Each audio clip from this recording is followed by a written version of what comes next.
Bien, esta mañana aquí en W Radio, en el 1190 de AM, aquí en Guadalajara, platicamos con Juan Francisco Torres Landa, él es secretario general del Consejo de México Unido contra la Delincuencia. Precisamente el tema de hoy con el cual estaremos platicando los próximos minutos es sobre las pruebas de control y confianza. Aquí en Jalisco hay un gran déficit de elementos, también pues no es un tema nuevo, en gran parte de México y de algunos otros estados se presenta esta situación y queremos saber, señor Juan Francisco, qué es lo que pasa con estas pruebas o si ustedes han detectado que fallan, no están completas o qué es lo que pasa, porque es uno de los principales factores, pues que los elementos no pasan estas pruebas y es por eso que las corporaciones de repente pues se van integrando y se van quedando sin elementos. Pues mira, Pati, muy buenos días, un gusto saludar a ti y a todo tu importante auditorio en Jalisco. El tema, mira, con las pruebas de confianza es que se les ha dado un significado desmedido.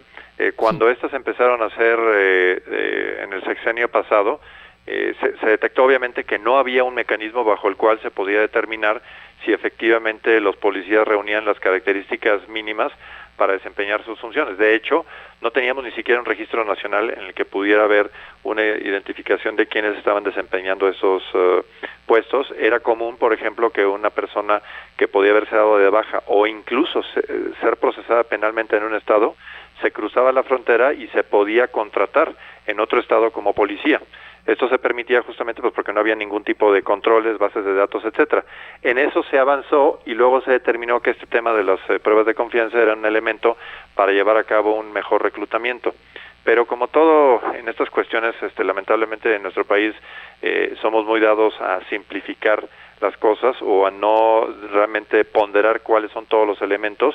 De repente se consideró que las pruebas de confianza eran el elemento cardinal y en muchas ocasiones único para tomar esa decisión respecto a si una persona puede o no ser parte de una corporación policíaca. Y ahí creo que fallamos porque si, por ejemplo, por poner un ejemplo, y eso lo va a entender el auditorio, sí. Si a cualquiera de nosotros del auditorio, a ti y a mí, nos hacen una prueba de confianza, te puedo asegurar que la vamos a fallar.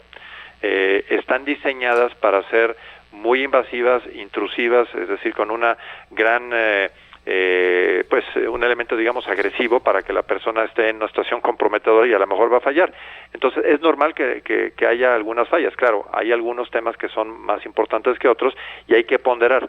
Y justamente mi comentario cardinal e importante aquí es que se tiene que saber ponderar y saber cuándo esa prueba por sí sola es suficiente como para decir la persona no puede entrar a ser parte de la corporación policíaca porque, por ejemplo, muestra una proclividad natural a la violencia, a no respetar las instituciones, a la corrupción, etcétera. Claro, esos son elementos que son muy nocivos, pero por el contrario, simplemente porque alguien pase la prueba de confianza no quiere decir que automáticamente el resto de los factores o de los elementos no se deben tomar en cuenta.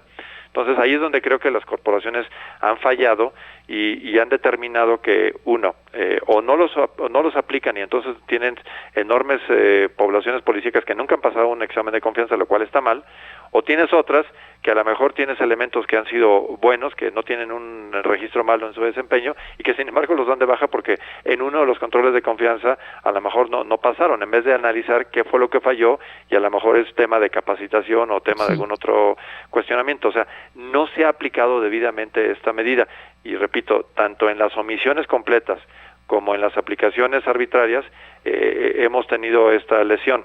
Y la lesión es que las corporaciones, una de dos, o no cuentan con los elementos necesarios, dan de baja elementos buenos o no pueden reclutarlos porque nadie pasa las pruebas. O sea, es un desastre en ese sentido y no hemos sabido, insisto, a calibrar cuál es el peso que se le debe dar a esa prueba y qué otros elementos, como puede ser, por ejemplo, estudios socioeconómicos, visitas a casa habitación, entrevistas en sus empleos previos, etcétera, o sea, otros ingredientes que en su conjunto sí te darían una mejor integración de datos para saber esta persona efectivamente es viable para contratarla, es viable para seguirla considerando como alguien que debe seguir en activo, etcétera.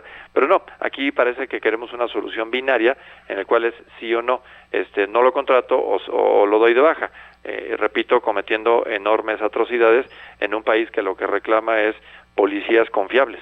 Al final del día, el gran déficit que tenemos hoy en día es que no tenemos policías confiables. Así es, quiere decir que no debe de girar todo en torno a si pasaron o no la prueba de control de confianza. Una, porque puede que no se les aplicó bien o correctamente, y dos, porque no solamente depende de la prueba, sino de otros elementos, ¿no? De otros factores. Sí. Y esos otros factores son los que a veces se han menospreciado, porque repito, pues resulta más fácil como decir, ¿qué pasó en la prueba? Pues pasó o no pasó, y ya, pues mira, me quito de problemas y yo así me lavo las manos. No hay que lavarse las manos, hay que hacer un trabajo profundo, un trabajo solvente, y ese trabajo profundo y solvente implica, justamente, repito, analizar todo un entorno, todo un contexto para saber si esa persona es o no alguien que debe de permanecer.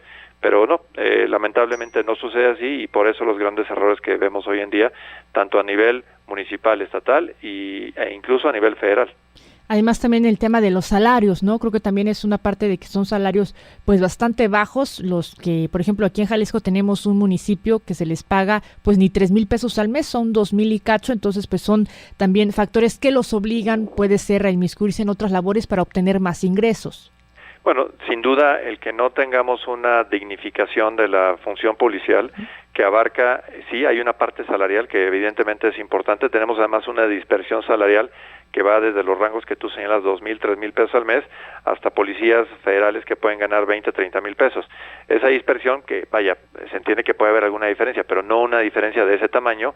Evidentemente, al no dignificar la función policial, y una parte es que tengan lo suficiente para tener una vida propia y una vida solvente, pues sí, seguramente los orillas más, necesariamente los orilla a tener que recurrir a otras fuentes de ingresos para salir, digamos, de sus gastos comunes y corrientes. Tenemos, por ejemplo, yo no sé si en Jalisco, pero aquí en el Estado de México, en la zona conurbada de la Ciudad de México, en Naucalpan, es una cuestión que, de hecho, ya hay un reportaje, hubo una divulgación, donde las plazas policiales se licitan.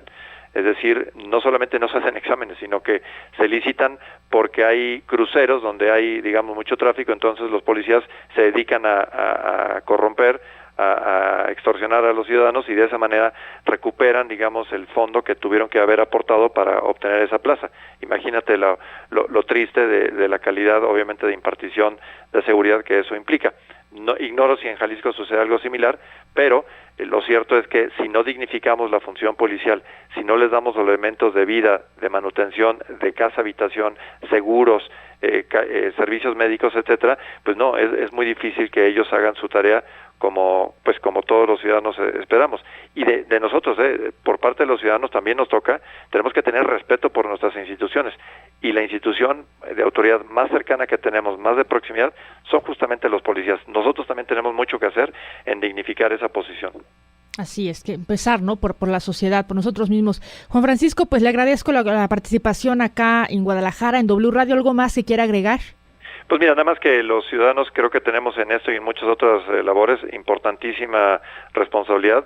Debemos de ser contestatarios, debemos de ser exigentes, pero también debemos de ser muy congruentes.